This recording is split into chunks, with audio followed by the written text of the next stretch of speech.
ఒక కంపెనీకి చాలా పెద్ద భూమి ఉందని అనుకుందాం. ఇంత పెద్ద భూమిని ఒక్కరే కొనడానికి ఎవరూ సిద్ధంగా లేరు. అప్పుడు మనం ఏమి చేయాలి? మనం ఈ భూమిని చిన్న చిన్న భాగాలుగా విభజించి ఒక్కొక్కరికి కాకుండా చాలా మందికి విక్రయించవచ్చు. ఇది సరిగ్గా స్టాక్స్ ఎలా పనిచేస్తాయో అలాగే ఉంటుంది.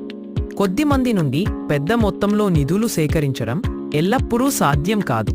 కాబట్టి కంపెనీ తనను తాను చిన్న భాగాలుగా విభజించి వాటిని షేర్లు అని పిలిచి వాటిని చాలామంది వ్యక్తులకు విక్రయిస్తుంది. ఇక్కడ ప్రతి షేరు మొత్తం కంపెనీ విలువలో 1%కి సమానం.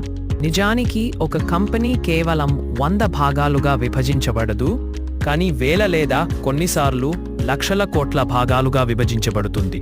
అందువల్ల కంపెనీ 100 కోటి చిన్న భాగాలుగా విభజించబడితే ప్రతి షేరు మొత్తం కంపెనీ విలువలో 1 లక్షల వంతును సూచిస్తుంది. ప్రతి షేరును ఎవరైనా కలిగి ఉండవచ్చు.